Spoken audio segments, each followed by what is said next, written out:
सत्कर्मम तो सदाचर, सत्कर्म रूपी सत्संग करो। तो वहां से नारद जी सीधे ही बद्रिकाश्रम गए, क्योंकि वो जानते थे कि बद्रिकाश्रम में नित्य सत्संग होता है।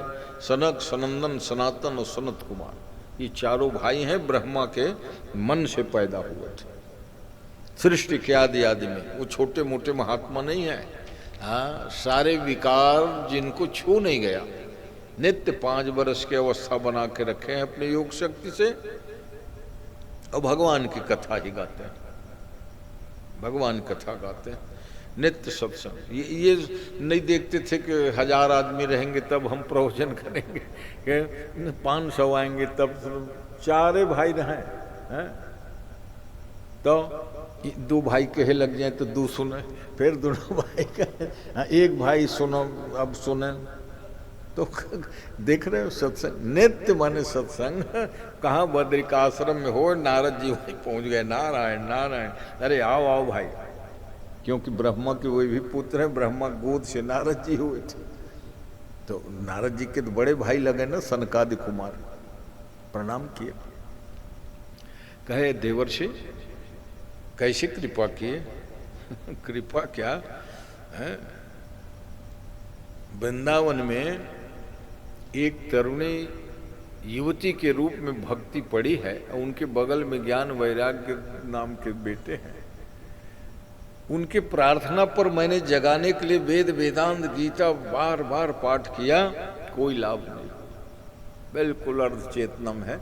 हिला डुला के भी देख लिया, कान में जाके चिल्लाया जोर जोर से, रे ज्ञान रे वैराग्य उठो, नाम नहीं लेते। इतने में मैं परेशान था, आकाशवाणी हुई, सत्कर्मम तो सदाचर।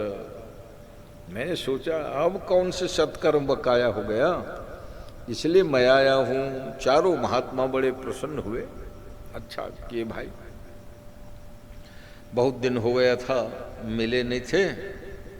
तो कहा जैसे इक्षुनाम मध्यांते शर्करा व्याप्य चेष्टति, गन्ना के जड़ से लेकर शिखर तक के रस रहता है, व्याप्त रहता है, मगर वो दिखता नहीं है गुड़ शक्कर मिश्री के रूप में। गुड़ शक्कर मिश्री जरूर गन्ना के अंदर है, दिखता नहीं है। वैसे ही आप वेद वेदांत भले सुनाए, मगर वेद वेदांत का सार सर्वस्व श्रीमद् भागवत थोड़ी सुनायो, हाँ उसको तो नहीं सुना, तो बस वही सुना दीजिए। तो कहा महाराज जब वेद वेदांत से लाभ नहीं हुआ तो भागवत से कैसे लाभ होगा? अरे कहा दूध में घृत व्याप्त होता है, मगर दूध को पका के जमाओ, दही बनाओ, नवनीत लेवना बनाओ, घृत बन गया तो बढ़िया दीप जला लो, पूड़ी छान लो। अब आप जान रहे हो कि दूध से घी बना, मगर दूध से थोड़े बत्ती भिंगो तुम आरती करो, हैं? दूध कढ़ाई में डाल के पूड़ी बेल के थोड़े डालोगे जो छन जाएगा। तो वैसे ही ये वेद वेदांत का सार सर्वस्व श्रीमद् भागवत पुराण। 2-3 उदाहरण देख बताए। तो कहा ठीक है महाराज, तो भागवत सुना दें भक्ति ज्ञान वैराग्य को? कहा बिल्कुल, मैं चारों को आमंत्रित कर रहा हूँ, चारों भाई जो है आप सुनाइए। अरे आप तो खुद ज्ञानी, अरे मैं आयोजक बनूंगा ना, सन्यासी हूँ, इसलिए देखो भागवत के आयोजन बड़े बड़े आश्रमों में भी होता है। जो विरक्त है, महात्मा है, वो भी भागवत रामायण आदि कथा का आयोजन कराते रहते तीर्थों में।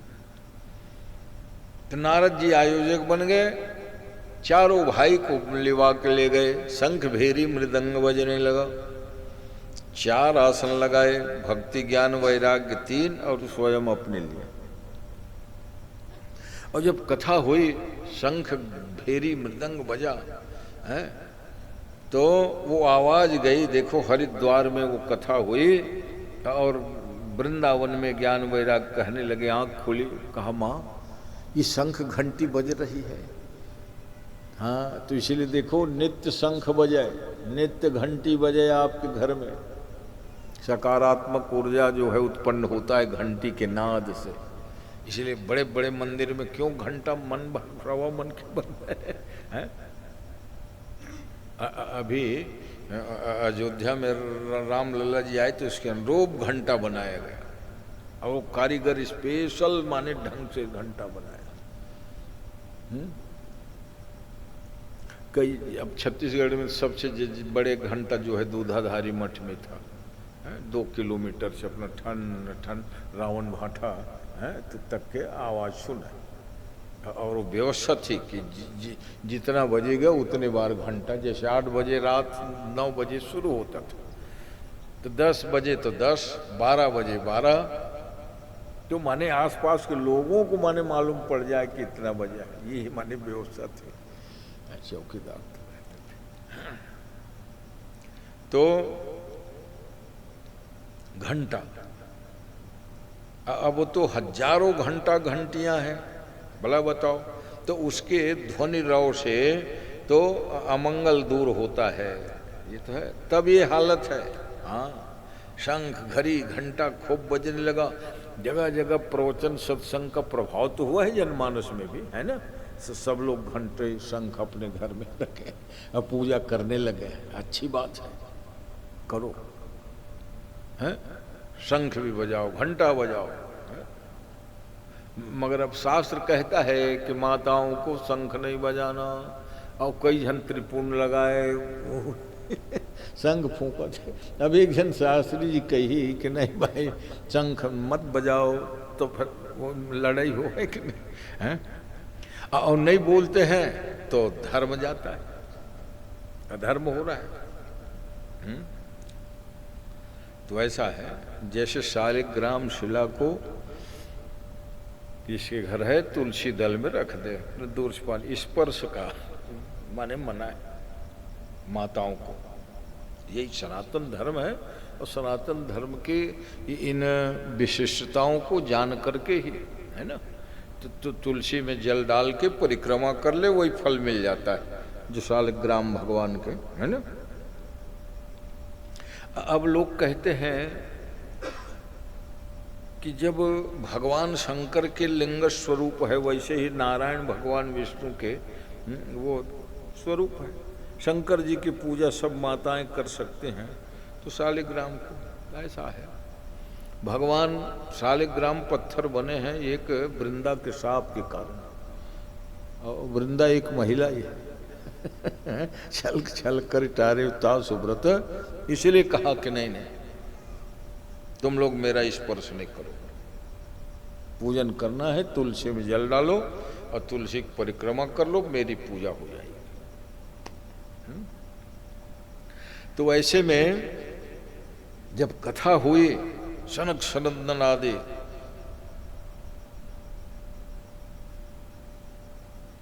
तो 1 दिन 2 दिन व्यतीत हुआ, तीसरे दिन से असर पूरा स्वस्थ हो गए। जो अलाली में पड़े रहते थे आलस्य में, ज्ञान वैराग खड़े हो गए। भक्ति सुतौ तौ तरुणौ गृहीत्वा, द्विवचन है, भक्ति सुतौ तौ तरुणौ गृहीत्वा प्रेमैक रूपा सहसा विरासित। प्रेम में मग्न होकर के तीनों भरी सभा में नृत्य करने लगे, गान करने लगे। गोविंद नामानि मुहुर्वदन्ति, बार बार हे गोविंद, हे दामोदर, हे माधव कहे। संत महात्माओं ने देखा, आश्चर्य सूत जी वर्णन कर रहे हैं कि हे शौनक आदि महात्माओं, नारद जी ने बताया कि एक आश्चर्यजनक घटना, जो पड़े हुए थे निश्चेतना और भक्ति कह रहे कि मैं कहाँ रहूं आज से महाराज, कहा भक्तों के हृदय में रहा करो। हाँ, भक्ति हृदय में ही तो रहती, और जब भगवान की कथा होती है ना तो वही भक्ति उमड़ जाती है, परिपुष्ट हो जाती है। माने भक्ति सोई रहती है, ज्ञान वैराग्य को जगाने के लिए भागवत की कथा होनी चाहिए, ये स्पष्ट मतलब। भक्ति ज्ञान वैराग्य असमर्थ थे, किसने जगाया? भागवत जी ने जगाया। गोविंद नामानि मुहुर्वदन्ति, सबने आश्चर्यजनक देखा भक्ति ज्ञान वैराग्य। शौनक आदि महात्माओं ने वहाँ प्रश्न किया है कि महाराज ये तो भक्ति ज्ञान वैराग्य अच्छे लोग हैं, ये भागवत की महिमा तो हम तब जानेंगे कि दुष्ट से दुष्ट पापी खुरापाती कोई व्यक्ति तर गया हो तब न। क्योंकि अरे भाई संत महात्मा या सज्जन तर जाए भागवत सुन के तो वो तो सज्जन है ही है, उनका पाप तो है ही नहीं है। मगर खुरापाती पापी ऐसे लोग तरे हों तो कहा, वो तो प्रसिद्ध कथा है। कान्यकुब्ज देश में तुंगभद्रा नदी के तट में उत्तम नाम की नगरी, और वहाँ के महाराज थे आत्मदेव। ये आत्मदेव मतलब यही अपने आत्मा की हित कथा है। आत्मदेव नाम के ब्राह्मण थे और उसकी पत्नी के नाम थी धुंधुली, बुद्धि ही धुंधुली। दोनों सुखपूर्वक रहते थे, धन धान की कमी नहीं, मान सम्मान खूब था, बहुत पढ़े लिखे थे आत्मदेव महाराज। मगर संतान नहीं हुआ। संतति के अभाव में जितना पेड़ पौधा लगाते थे उसमें फल फूल न आवे, गाय भैंस पाल के रखते थे उसके बच्चे ना हो। तो एक दिन झल आ गए, कहा इतना उपाय करता हूँ, सबके यहाँ की गायें जो है जनती हैं, मैं इतना भागा हूँ। गंगा किनारे चल गए, बैठे सोच रहे थे कि इस जीवन से तो मर जाना ही अच्छा है। मैंने ज्ञानियों को भी कभी कभी नकारात्मक सोच, आत्मदेव पढ़ा लिखा जानता है कि आत्महत्या कभी नहीं करना, मरने से बहुत प्रेत ही बनना होगा। मान लो कष्ट है, तकलीफ है, मगर लोग इतने नकारात्मक वाले हो गए। आज एक कल एक महिला है ना, अपने बच्चों के गला काट ली और स्वयं पता नहीं वो मरी की जी। अब क्या बिगाड़े हैं छोटे छोटे बच्चे लोग। कई घटनाएं देखते हो कि तो कितना माने परिवर्तन लोगों का। नहीं हमको ये तकलीफ है, तो तू तकलीफ है तो भल मर जा। छोटे छोटे बच्चे, उनको तो जीवन भविष्य को छोड़ देते। तो ये सब क्या है, ये सब माने अनैतिक आचरण का, धर्म के पालन नहीं करने का ही परिणाम है सज्जन। प्राचीन समय में बड़े से बड़े तकलीफ झेल लेते थे, मगर आत्महत्या क्यों? क्यों जानते थे इससे अपने को ही कष्ट होना है। तो सज्जनों, आत्मदेव महाराज सोच रहे थे, उतने में एक महात्मा पहुंच गए। अब वो महात्मा दंड संन्यास लिए, ऊंचा पूरा अच्छा त्याग तपस्या की मूर्ति देखे, प्रणाम किए महात्मा को और रोने लग गए। कहा क्यों रोते हो? देख के माथा देख के बता, तुम तो बहुत विद्वान आदमी हो, रो क्यों रहे हो? तो कहा महाराज कोई कमी नहीं है मेरे को, धन घर द्वार पत्नी, मगर संतान नहीं। और संतान नहीं, जो गाय भैंस मैं पालता हूं उसके भी संतान नहीं। पेड़ पौधा लगाता हूं उसके माने फूल फल नहीं लगते। महात्मा ने समझाया कि गहना कर्मणो गति, कर्म की गति देखो महाराज जानी नहीं जाती है। अब किस कारण से? इसी जन्म के दोष से कि अनेक जन्मों के दोष, क्योंकि आत्मा अविनाशी है और जाना नहीं जाता। गहना कर्म गति है। तो नहीं मेरे को आप पुत्रवान भव कह दीजिए। तो मस्तक को देख कहा पुत्रवान भव कैसे कहूँ? सप्त जन्मावधि तो पुत्रो नहीं वच नहीं वच, 7 जन्म में पुत्र योग नहीं लिखा है।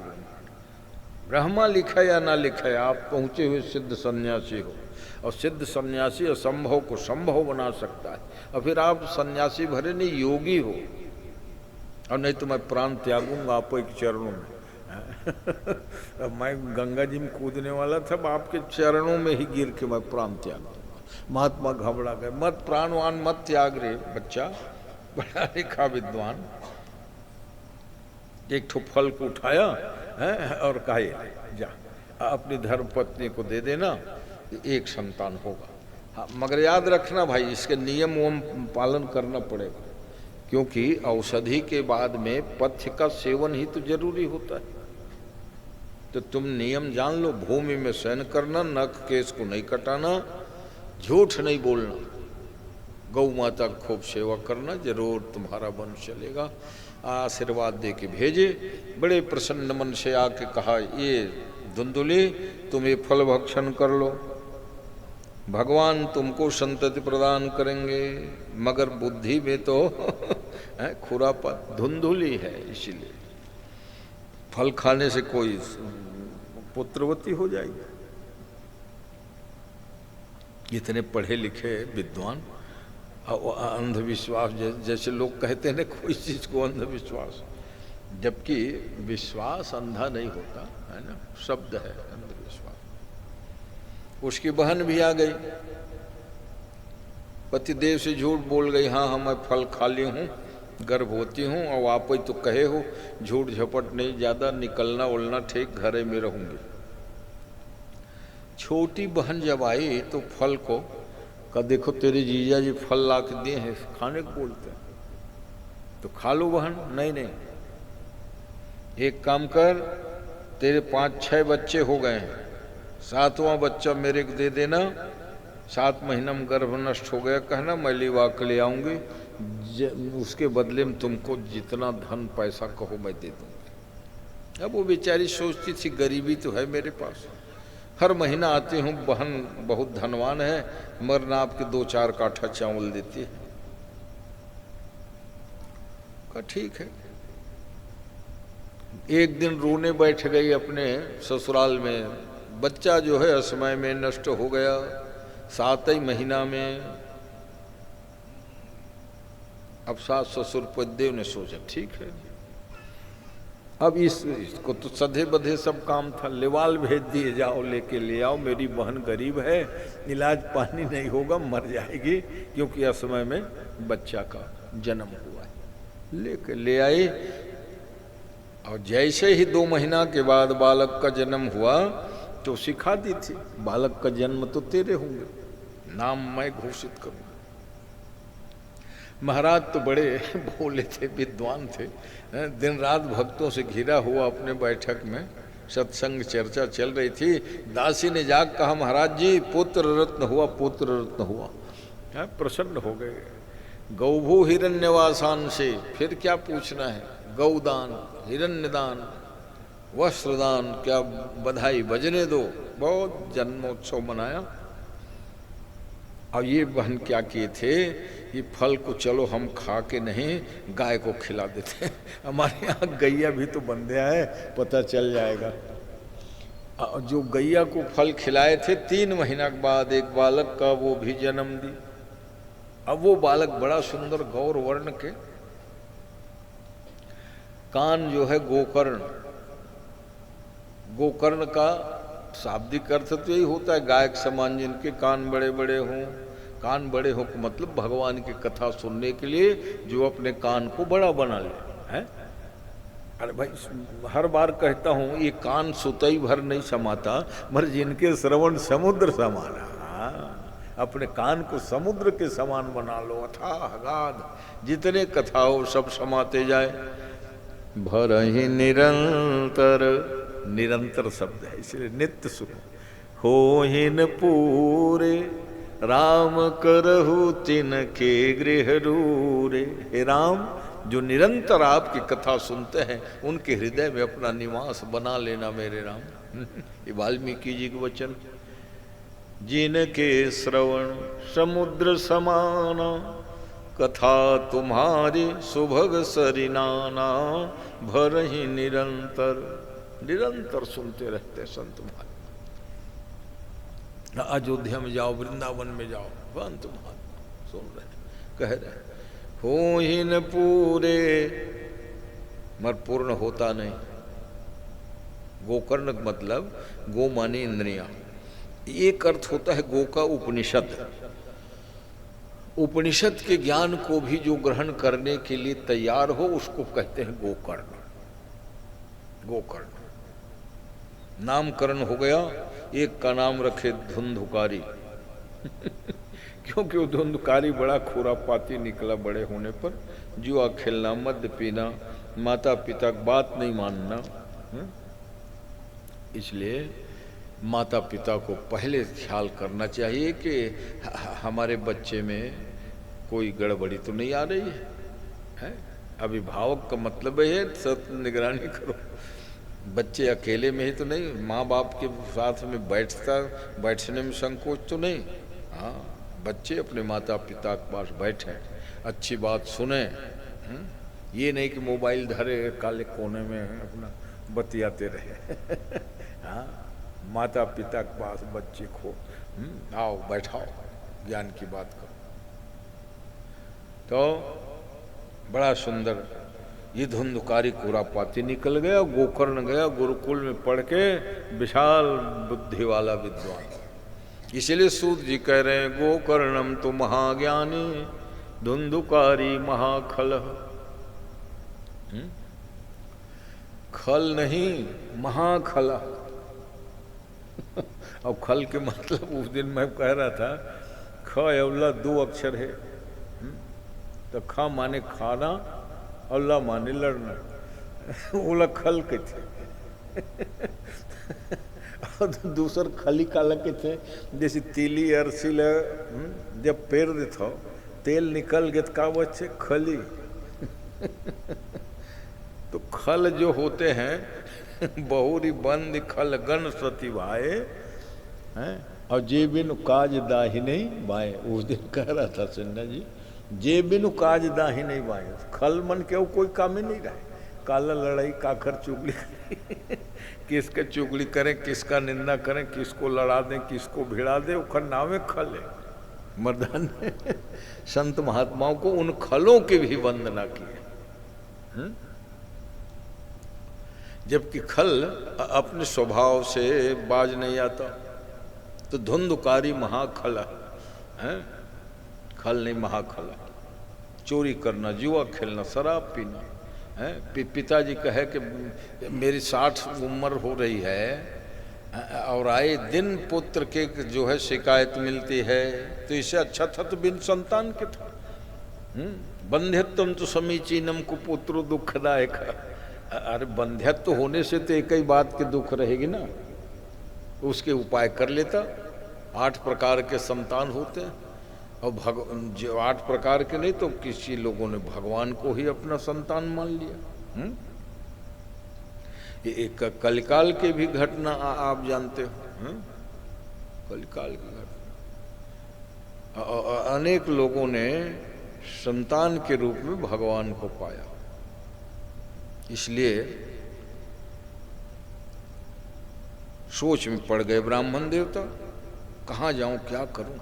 आए दिन शिकायत आती है, महाराज आपके बेटा जो है वहाँ पड़ा था नशा किए। उसी समय गोकर्ण गुरुकुल से पढ़ लिख के आया, भारी विद्वान, ब्रह्म तेज झलक रहा था। कहने लगे पिताजी आप मेरे पिता हो, मैं आपको उपदेश तो नहीं दे सकता, प्रार्थना है। देहे सीमांस रुधिरे विमते त्यजत्वम।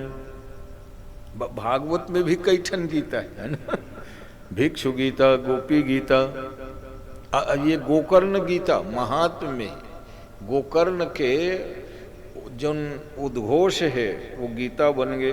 देह सीमांस रुधिरे विमति त्यजत्वम। पिताजी ये जिसको देह कहते हैं, हालांकि देह बहुत उत्तम है, क्षितिजल पावक गगन समीरा से बना है, मगर विचार करके देखो इसमें हड्डी मांस रक्त ये सब परा परा है बच्चा।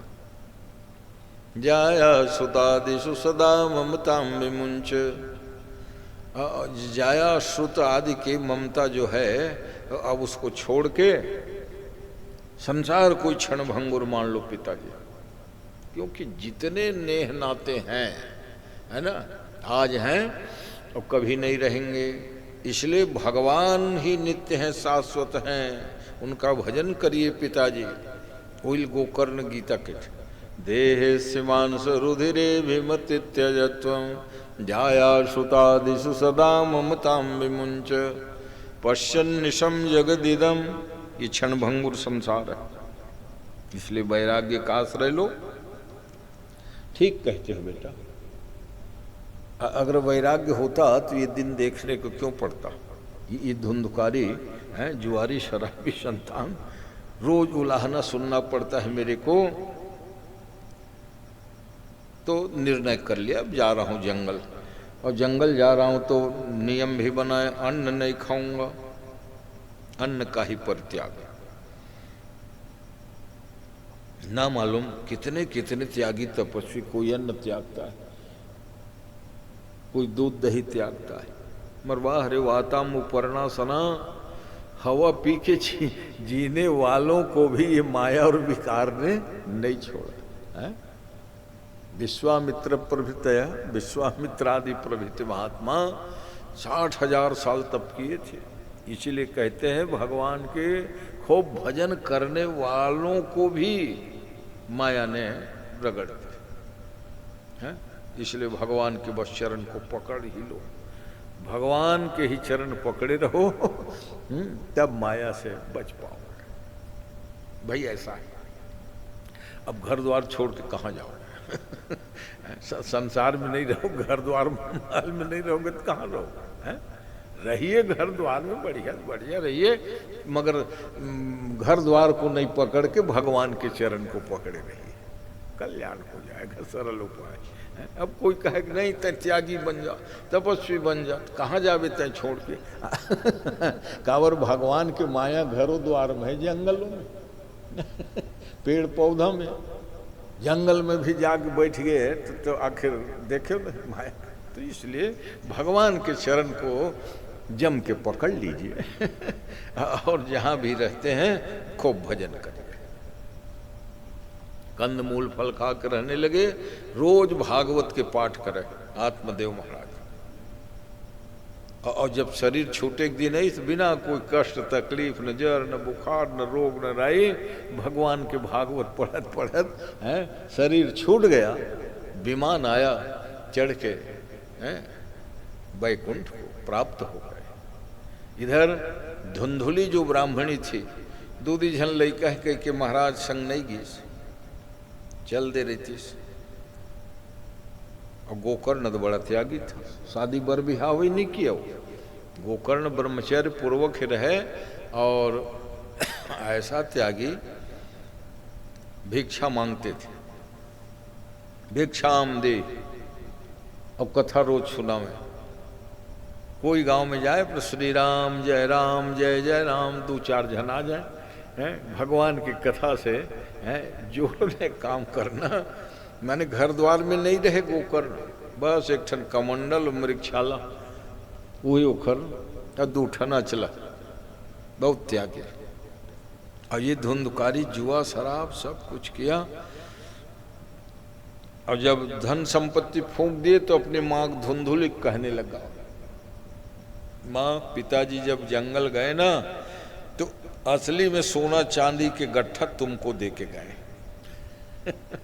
अब वो धुंधुली कहे कोई सोना चांदी नहीं रखे हूँ रे बेटा, सारी पूंजी तुम लोगों के उसमें था सामने। और तेरा भाई गोकर्ण तो त्यागी, उसने फूड़ी कौटी नहीं लिया तो तुम्ही ने सब फूंक दिया जुआ शराब में। नहीं नहीं देख छिपा मत, अगर कल मेरे को वो सोना चांदी पिताजी ने जो रखाया है वो नहीं दिए तो मैं गला दबा दूंगा, मर जाओगे। धमकी चमकी देके दब धुंधकारी खुरापाती था ही चला गया। अब रात के सब गांव बस्ती सो गए, सोचने लगी ये दुष्ट का भरोसा सही में गला दबा देगा है? तो गला दबा देगा तो क्या इसीलिए मैं जीवित हूँ? इसीलिए झूठ झपट करके मैं फल को खाई?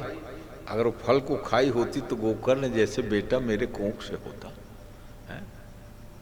मैंने पति के वचनों पर विश्वास नहीं किया, शास्त्र वचनों पर विश्वास नहीं किया। ठीक है मैं ब्राह्मणी हूँ, मगर सबसे उत्तम धर्म ये होता है कि पतिदेव के वचन को मानना। का अमित दान भरता वैदेही, एक वाक्य के सोया, अमित दान है। धन पैसा पूंजी मान सम्मान अन्य लोग दे सकते हैं, मगर पतिदेव जो अमित दान भरता वैदेही, अवधम सुनारी जो सेवनते ही। इसलिए माने प्रत्येक माताओं का कर्तव्य होता है कि पतिदेव का सदा सम्मान करें, कुछ बिगड़ना नहीं। और यही सब गड़बड़े करते हैं, जितने सब लड़ाई झगड़ा तलाक का हो रहा है वो सब बंद हो जाएगा। अरे भाई कथा के माध्यम से बतायल जानवे मरुहा तो नकारात्मक ऊर्जा दिमाग में भरे है, का कर हमें दान भरता भाई। तो ऐसे में धुंधुली पछताई, फिर पतिदेव के कहा नहीं माने। वो फल मैं गाय को खिला दी और गाय से उत्पन्न गोकर्ण बालक हुआ, अझोड़ झपट के बहन के संतान को अपना माना, तो आज मैं गला दबा दूंगा कहता है। इसी ग्लानि में रात के समय कुआं में कूद के मर गई, धुंधुली मर गई। सवेरे सब लोगों ने क्रियाकर्म किया, क्योंकि धुंधुली भले ही कर्कशा थी, लड़ाई झगड़ा करती थी, मगर बहुत गुणवती थी। सिलाई कढ़ाई बुनाई चौक चांदी सब गांव भर के बच्चियों को सिखाती थी, इसलिए बड़ा आदर भी था। क्रियाकर्म हुआ, गोकर्ण ने कहा मैं करूंगा माँ की क्रिया। दशगात्र एकादशा सब हो गया। और ये धुंधकारी के पता ही नहीं रहा कहाँ, नशा के हालत में कहीं पड़ा है। माता पिता दोनों नहीं रहे तो चलो गया जी जाएं, है ना, क्योंकि गया जी जाने के लिए जब कोई पैर उठता है ना तो उनके पूर्वज नाचने लगते हैं, स्वर्ग में कि नरक में जहाँ नाचने लगते हैं। उनको पूछते क्यों नाच रहे हो? अरे मेरा आज पुत्र पौत्र वंशज गया जी जा रहे हैं, तीर्थ जा रहे हैं, गंगा जा रहे हैं, तो हमारा ही तो उद्धार होगा। है अगर कोई बालक भागवत कराएगा, यज्ञ कराएगा, तो उनके पूर्वज ऐसे ही फूल बरसाते हैं आशीर्वाद के रूप में, जाओ बेटा हमारे उद्धार के लिए तुमने कराया। हाँ, ऐसा वर्णन आता है। कोई भी गरीब अमीर हो, अगर गंगा जी जाने के लिए चला झोला धर के, तो पितर प्रसन्न हो जाते हैं। क्यों? भाई गंगा जी में जब स्नान पिंडदान करेंगे तो पितरों को उद्धार हो जाएगा। इसलिए ये सत्कर्म करना चाहिए। क्यों तीर्थ जाना चाहिए? तो माने पितर आपके प्रसन्न हो जाएंगे। हा? उस दिन मैं एक बात कही थी कि एक केवट को अपने पितरों को उद्धार करने की चिंता थी ना, संबंधित बात आने से। इसलिए पितर पार कर प्रभु ही पुनि मुदित गए उलई पार। अपने एक अनाड़ी पढ़ा लिखा नहीं, नाव चलाने वाला अपने पितर को तारने की इतनी चिंता थी, इसीलिए उड़ गया कि मैं ऐसे नहीं पार कराऊंगा, पांव धो लूंगा तब। है पांव धो के पितर पार करे प्रभु। आज जितने पढ़े लिखे लोग हैं वो अपने माता पिता और पितरों के बारे में सकारात्मक सोच रख लेते, है ना। समाचार से आप अवगत हो गए, जो सर्विस क्लास में रहने वाला लड़का माता पिता की सेवा नहीं करता, 10% वेतन कटने के, है ना, लेटेस्ट समाचार है। आंध्र प्रदेश में लागू हो गए। अब प्रवचन में बहुत पहले एक जगह कह दिया था कि वेतन जो है काट के माँ बाप के, तो एक जन मिले लागे किस महाराज सही में कट जाएगा, तय सेवा नहीं करस कार्य तेमा डरावत है। और जौन सेवा करत से दाई दे के काट डर है, वेतन नहीं कटे। जौन सेवा नहीं करे वो जरूरी भी है, आंध्र प्रदेश में भी होना चाहिए। आंध्र प्रदेश के कानून बन गए कल, वेतन सैलरी से 10% काट के उनके माँ बाप को दिया जाए, सेवा नहीं। तो कई जन उत्तम सुधर गए, जाके बने बोले लग गए, दादा दाई तुम्हार सेवा करियो मैं शिकायत जन कर। तो जाते एक दिन ले तो नहीं करे रहे रे, कैसे तय कंबल रजाई धर के आवत कि सो कानून बन गए। ये हालत। तो माता पिता की खूब सेवा किया। धन्य है गोकर्ण। गया जी गए, पूरा विधि पूर्वक पिंडदान किया। गया जी की महिमा हुई है, सारे विश्व के लोग वहां जाते हैं भाई, क्योंकि भगवान के विष्णु के चरण कमल, गया गदाधर भगवान हैं, आज भी उनके चरण में पिंड लुढ़काए, चाहे कैसनो श्रद्धा हो, गरीबी हो अमीरी हो, नाम गोत्र लेके श्रद्धा कहे, हाँ पितर उद्धार होगा। विष्णुपति हर बार सुनते हो, गयासुर नाम के राक्षस सैकड़ों साल तप किया, भारी तपस्वी, और ब्रह्मा जी जब वरदान देने गए, रे गयासुर वरदान मांग ले, तो उनको ये लगा कि ब्रह्मा से मैं क्या कम हूँ, जो ब्रह्मा वरदान देने मेरे पास आए, तो किसके हम आपसे क्या कम है, आप ही वरदान मांग लो। ब्रह्मा जी ने कहा ठीक है भाई, हम ही मांग लेते, तुम दे दे वरदान। क्या, मैं 100 साल तक यज्ञ करने के लिए जगह ढूंढ रहा हूँ और तेरी छाती बड़ी लंबी चौड़ी है, रे लेट जा, मैं हवन कुंड बना के स्वाहा स्वाहा करूंगा, यही वरदान दे दे। गया सोचे अब नहीं कहूंगा तो ही नहीं। हाँ, इसलिए दुष्ट लोग भी कभी कभी, हाँ, मेरा स्वाभिमान की बात, दिया, लेट गए, ले ब्रह्मा जी यज्ञ कर। और ब्रह्मा जी सही में उनके छाती में यज्ञ कुंड बना के स्वाहा स्वाहा करते रहे 100 साल। 100वां साल जब लगा ना, तो चिंता के मारे कि यज्ञ एक ऐसी प्रक्रिया है, एक दिन पूर्ण होगी, और यज्ञ पूर्ण होती हो है तहाँ उठ के दुष्ट खल के का भरोसा है, पहली मूल मारी।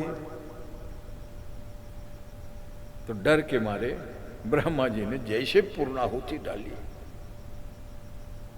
और पूर्णाहुति डाल के वो उसकी छाती में ही बैठ के यज्ञ किए थे। जैसे उतरते भगवान को उन्होंने पुकारा, हे प्रभु अब आप ही मेरी रक्षा करो इस दुष्ट से। तो भगवान जो है अपन चरण कमल को अपने उस गयासुर राक्षस के छाती में, ब्रह्मा जी इसी बीच जो है मौका पाके भागे।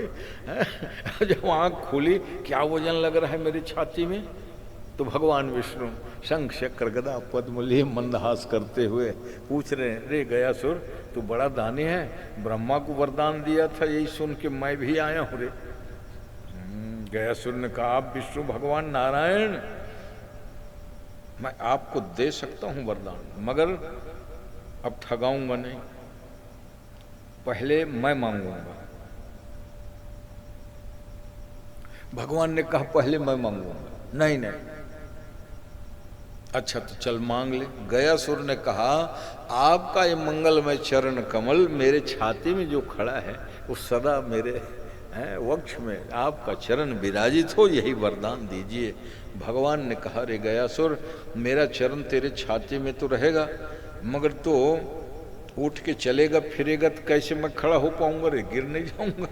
अरे भाई लेटा हुआ है तब ठीक है, छाती में खड़ा हो, और तुम खड़े होके आओगे जाओगे तो मैं कैसे खड़ा होंगे, इसलिए तुम सदा लेटे रहो और मेरा चरण कमल तुम्हारे हृदय में विराजित होंगे। वही गया तीर्थ जो बना 8 किलोमीटर एरिया में है, और विशेषकर जो विष्णुपदी वाला स्थान है उसकी ज़्यादा सुरक्षा है। हालांकि वहाँ तो कई जगह पिंड पड़ते हैं, पर प्रेतशिलम जाओगे तो 365 सीढ़ी चढ़ोगे, मगर लोगों की क्या आस्था भाई है, चढ़ जाते हैं।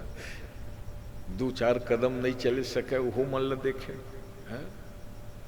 तो गयायाम पिंडपात नाथ। अब इधर क्या हुआ, धुंधकारी देखे अब भाई तो है नहीं है, गया जी गए हैं, अब प्राचीन समय में पैदल आवे जाए 3 महीना इसने लग जाए। तो वेश्याओं को ले आए घर में और उनको संतुष्ट करने के लिए राजा के यहाँ चोरी करे, कभी ऐसा वस्त्र लाओ, ऐसा आभूषण लाओ, क्योंकि उनको तो वही मांग करनी है ना। हृदयम क्षुरधाराभम प्रिय को नाम योषितम है, क्योंकि नीति के श्लोक में हम लोग पढ़ते थे, क्योंकि निर्द्रव्या पुरुषा तजंति गणिका शुष्कम सरम सारसा। तालाब में जब जल भरता है तो बक सारस हंस सब कलरव करते रहते हैं, और तालाब के सूखने के बाद बगुला हंस सारस आएंगे क्या। वैसे ही जब वृक्षों में बहुत सुंदर फूल और फल लदे रहते हैं तो अनेक पक्षियां गुंजायमान करते हैं, और कहीं दुर्भाग्य से वो वृक्ष सूख के ठूंठ बन गया तो कोई पक्षी भी जाना नहीं चाहता। रोज रोज के नए नए मांग, और राजा घर चोरी करके लावे। वेश्याओं ने सोचा एक न एक दिन ये पकड़ा जाएगा, जो हमारे लिए मुसीबत होगी। क्या किए, फांसी फंदा बनाए, और ये तो नशा के उसमें सोया था। वो सोचे कि ये गणिका लोग मुझे बहुत चाहते हैं, क्योंकि उनको मैं संतुष्ट किया हूँ, अरे गणिका संतुष्ट क्या होंगे, हैं? असंतुष्टा द्विजानष्टा संतुष्टात महीपति है। ब्राह्मण को कभी असंतुष्ट नहीं होना चाहिए इसलिए कम ज्यादा जो भी मिले है ना, वो सबसे बड़ा उनका धन वही है, संतोष। जब से ये सब असंतुष्टि बढ़ने लग गई, कथा वथा का सब फल क्योंकि पैकेज तय हुए करना। असंतुष्टा द्विजानष्टा संतुष्टात महीपति संतुष्टा कुलटानादि असंतुष्टा कुलांगना है। संतुष्टा कुलटा नारी, कुलटा नारी कभी संतुष्ट न हो, अगर वो संतुष्ट हो जाएगी तो फिर वो क्या करेगी। और असंतुष्टा कुलांगना, उत्तम कुल की स्त्रियां कभी असंतुष्ट ना हो, अपने पति पुत्र धन ग्वार द्वार पर उसको संतोष रहना चाहिए। ऐसे नीति कारण असंतुष्टा द्विजानष्टा, जो ब्राह्मण असंतुष्ट होंगे वो उसको नष्ट होना पड़ेगा। और जो राजा संतुष्ट हो गए कि मैंने बहुत काम किया है, जनता मेरे वाह वाह कर रही है, तो धोखे में है संतुष्टा तो महीपति, राजा को चाहे और मैं कौन सा काम करूं और इनके हित के लिए क्या काम करूं, नित्य नए नए जो है उनको जनता के हित में काम करना चाहिए। मैं बहुत कर दूं कहीं बैठ जाए ना, हाँ तो जनता विचित्र होती, हाँ वो हरवा दें दूसर पक्ष तो संतुष्टा तो महीपति, हाँ महीपति राजा को शासकों को संतुष्ट नहीं, माने बहुत कम काम किया हूँ अभी और करना चाहिए जनता के लिए, ये भावना होनी चाहिए। बेश्याओं ने फांसी फंदा लगाया, आग के अंगारे मुंह में भर दिए ताकि मरते समय आवाज भी न निकल सके, दारुण प्रेत योनि को प्राप्त हुआ। अब गया तीर्थ करके आए, दोबारा गया गए, चल भैया माता पिता को तारा हूं, ये भी भाई था, मगर मुक्ति नहीं हुई। जेठ का महीना आंगन में सोए थे मृगचर्म बिछा के, बड़े त्यागी थे गोकर्ण। वो आधा रात को प्रेत आया, कभी भेड़ दिखाए कभी हाथी बन जाए। भैया तुम हो कौन, क्या चाहते हो? गायत्री मंत्र पढ़ के छिड़का उस छाया के ऊपर, क्योंकि गोकर्ण बहुत बड़े गायत्री के उपासक थे, त्रिकाल संध्या करने वाला ब्राह्मण। 3 टाइम संध्या, सूर्य को अर्घ्य देना चाहिए। देखो तुम लोग भी चाहे कोई हो, जरूरी नहीं है कि ब्राह्मण संध्या करे, सब लोग 3 टाइम नहीं तो 2 टाइम सुबह शाम संध्या करो और सूर्य भगवान को अर्घ्य जरूर देना है। संध्या क्यों कुछ चीज आवे कि ना आवे, बढ़िया कुमकुम फूल धर के हैं ताम्र पात्र में दो। नदी तालाब में तो अंजुली से ही बढ़िया दे दे बनता था, जल दिया करो। जैसने अर्घ्य देल तैयार हो, सूर्य भगवान के उदय पूर्व दिशा से। कहा महाराज जी एक क्षण प्रार्थना मेरी सुन लीजिए, बताओ गोकर्ण। कहा मेरा भाई धुंधकारी प्रेत बन गया है, उसकी सदगति कैसे होगी? सूर्य भगवान ने बताया, देखो भाई मेरे को ज्यादा रुकने का टाइम नहीं, तुम जानते हो सप्ताह वाचनम करो, जाओ भागवत के सुंदर पाठ उनको सुना दो।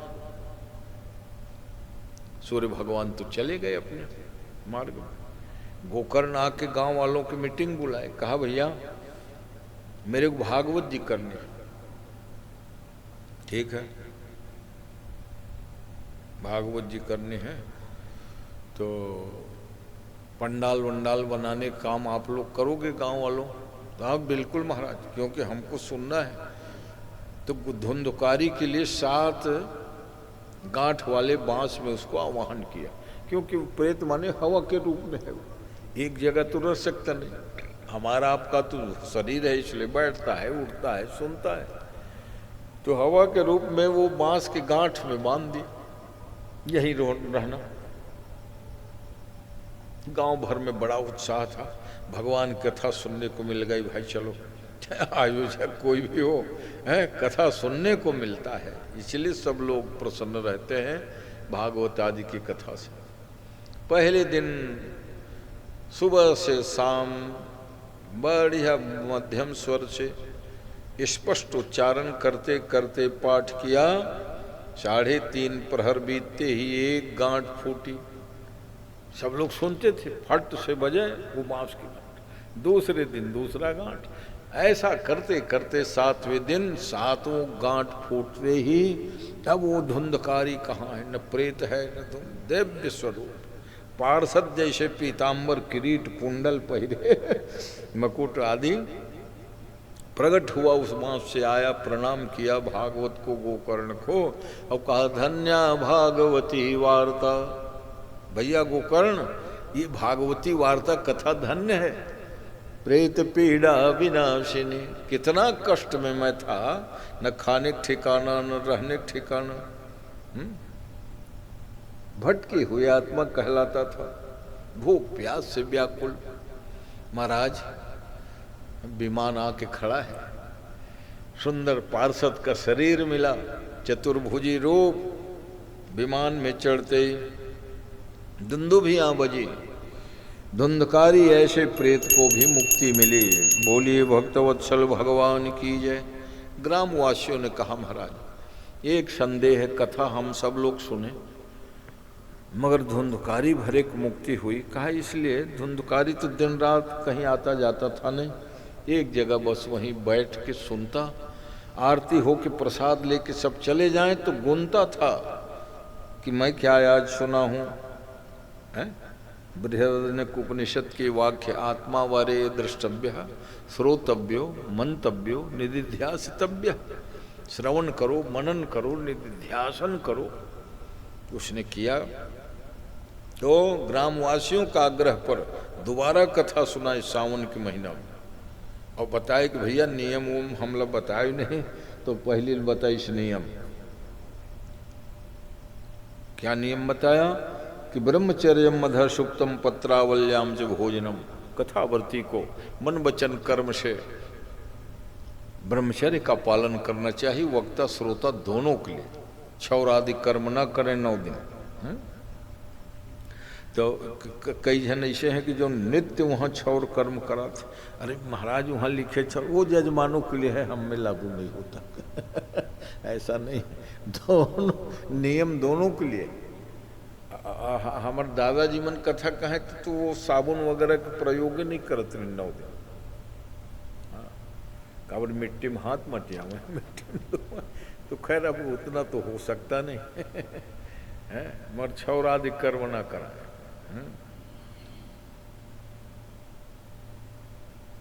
झूठ ना बोले है, ये विशेष नियम।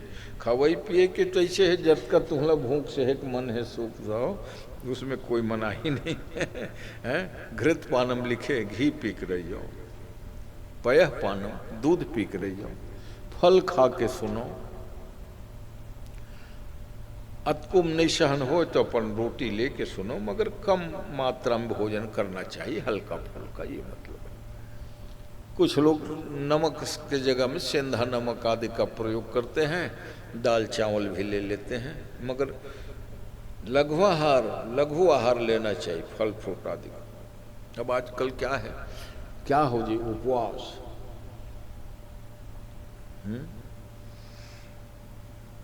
धमतरी में रहे कंचन दाई, वो लोग पूछन तो महाराज आज पूर्णिमा है, आज सकट उपवास है, आज गुरुवार रहता हूँ, महीना में 15 दिन उखर व्रत है।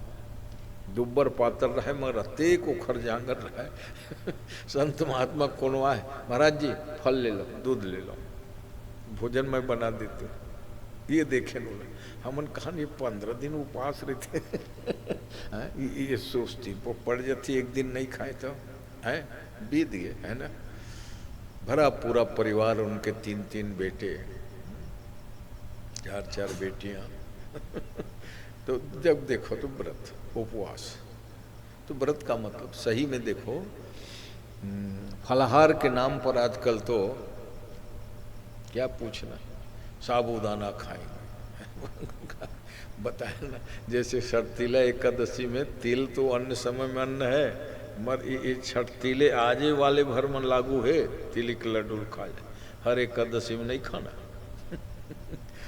तो कोनो आलू माने उबालने हैं, सेंधा नमक खाएं। व्रत उपवास का मतलब प्रसन्नता होनी चाहिए, हल्का हो। तो भागवत कथा में ये भी व्रत है एक, तो जिससे जितना सद सके। ब्रह्मचर्य मधुसूक्तम पत्रावल्याम भोजनम, पत्तल में भोजन करो, ब्रह्मचर्य का पालन करो। सही में त्यागने का है काम क्रोध ईर्ष्या द्वेष पाखंड, फटकने नहीं देना 9 दिन। बहुत प्रसन्न चित्त से भगवान के भजन किया करो। और कहा करो कि हे प्रभु, आपने जो शुभ अवसर दिया है आपकी कथा और चरित्र सुनने का, आप हैं कि हम कृतज्ञ हैं। ऐसा अगर विधि पूर्वक कोई कथा सुनता है तो चारों पदार्थ उनके मुट्ठी में, चारों धर्म अर्थ काम और मोक्ष, ये पुरुषार्थ चतुष्टय के थे हैं, पुरुषार्थ चतुष्टय। तो ऐसे श्रवण विधि का नियम भी बताया और सब लोगों ने पालन किया, तो सैकड़ों विमान उतरा। ग्रामवासियों ने नियम पूर्वक जब सुना तो उसी में फिर गोकर्ण के लिए भी विमान आया था। वक्ता श्रोता सब परम पद के अधिकारी हुए थे। बोलो वृंदावन बिहारी लाल की जय। इस प्रकार जो शताध्यायी कहते हैं 6 अध्याय की कथा पूर्ण हुई। 2 बार भगवान नाम और फिर मंगलमयी आरती। श्री राम जय राम जय जय राम, श्री राम जय राम जय जय राम, श्री राम जय राम जय जय राम, श्री राम जय राम जय जय राम। बोलिए भक्तवत्सल भगवान की जय। कल प्रातः काल से 7 बजे से पारायण, 11 बजे से प्रवचन शुरू होगा। आप लोग ज़्यादा से ज़्यादा लाभ उठाइए, क्योंकि माघ का महीना और मकर चल रहा है, उसके जितना अधिक से अधिक लाभ ले सको। माघ का मतलब है जहाँ पाप रह ही नहीं जाता। माघ के महीना में कथा सुने हो, पाप नष्ट हो जाते। कांवड़ स्नान तो करे सको नहीं, माघ स्नान के बड़ा महिमा है।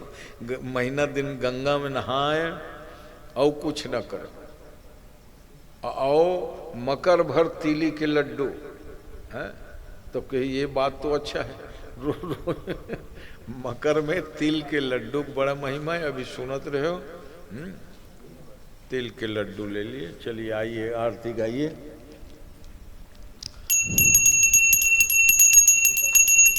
बोलो वृंदावन बिहारी लाल की जय। बांके बिहारी तेरी आरती गाऊं, बांके बिहारी तेरी आरती गाऊं, आरती गाऊं प्यारे आपको मनाऊं, आरती गाऊं प्यारे आपको मनाऊं। हे गिरधर तेरी आरती गाऊं, हे गिरधर तेरी आरती गाऊं। मोर मुकुट प्यारे शीश पे सोहे, मोर मुकुट प्यारे शीश पे सोहे।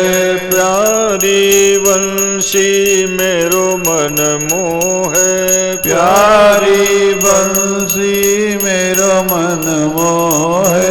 देख छवि बलिहारी मैं जाऊं, देख छवि बलिहारी मैं जाऊं। बांके बिहारी तेरी आरती गाऊं, बांके बिहारी तेरी आरती गाऊं। चरणों से निकली है गंगा प्यारी, चरणों से निकली है गंगा प्यारी। गंगा प्यारी यमुना प्यारी, गंगा प्यारी यमुना प्यारी। हरि जिसने सारी दुनिया तारी, जिसने सारी दुनिया तारी, उन चरणों के दर्शन पाऊं, उन चरणों के दर्शन पाऊं। बाके बिहारी तेरी आरती गाऊं, बाके बिहारी तेरी आरती गाऊं। दास अनाथ के नाथ आप हो, दास अनाथ के नाथ आप हो। सुख दुख जीवन प्यारे साथ आप हो, सुख दुख जीवन प्यारे साथ आप हो। प्रभु चरणों में बलि बलि जाऊं, प्रभु चरणों में बलि बलि जाऊं। बाके बिहारी तेरी आरती गाऊं, बाके बिहारी तेरी आरती गाऊं। कर्पूर गौरम करुणावतारं संसार सारं भुजगेन्द्रहारं सदा वसन्तं हृदयारविन्दे भवं भवानी सहितं नमामि। भवं भवानी सहितं नमामि। प्रदक्षिणां यानि कानि च पापानि जन्मान्तरकृतानि च तानि तानि प्रणश्यन्ते प्रदक्षिणा पदे पदे। फूल धर लो, श्रद्धा भक्ति पूर्वक भगवान से प्रार्थना करो। त्वमेव माता च पिता त्वमेव, त्वमेव बन्धुश्च सखा त्वमेव, त्वमेव विद्या द्रविणं त्वमेव, त्वमेव सर्वं मम देव। गोविंद मेरी यह प्रार्थना है, भूलो न मैं नाम कभी तुम्हारा, निष्काम होके दिन रात गाऊं, गोविंद दामोदर माधवेति। चंपा चमेली कमला निजूही, गुलाब वेला रजनी सुगंधा, दुर्वासमी जीवक गंधराजं, गेंदा धतूरा गुल मेहंदी च, अगस्तिकां सूर्यमुखीं कनेरं, शेफालिकानामक पारिजातं, तिलकस्य पुष्पं हरभृङ्गहारं, मौले श्रीपत्रं तुलसी मदारं, नाना सुगंधि पुष्पाणि यथा कालोद्भवानि च, पुष्पांजलिर्मया दत्तं गृहाण परमेश्वर, मंत्र पुष्पांजलिं समर्पयामि। बोलो वृंदावन बिहारी लाल की जय। शंकर भगवान की जय। भागवत भगवान की जय। राजा रामचंद्र की जय। राधा कृष्ण भगवान की जय। बजरंग बली की जय। समस्त ग्राम देवताओं की जय। सत्य सनातन धर्म की जय। धर्म की जय हो। अधर्म का नाश हो। प्राणियों में सद्भावना हो। विश्व का कल्याण हो। गौ माता की जय। धर्म सम्राट स्वामी श्री करपात्री करपात्री महाराज की जय। वेद व्यास भगवान की जय। सुखदेव महामुनि की जय। अपने अपने गुरु माता पिता की जय। आज के आनंद की जय। गौकर्ण महाराज की जय। हर हर महादेव। नमः पार्वती पदये हर। प्रेम से बोलो वृंदावन बिहारी लाल की जय। चलो प्रसाद। अभी आपने परम पूज्य व्यास जी महाराज के मुखारबिंद से गोकर्ण महाराज की पावन कथा का आनंद लिया। कल सुबह 11 बजे व्यास जी महाराज का व्यासपीठ पर पुनः मंचासीन होंगे, तो समय का ध्यान रखते हुए कल के समय का ध्यान रख के 11 बजे आप सभी श्रद्धालु माता बहनों से निवेदन है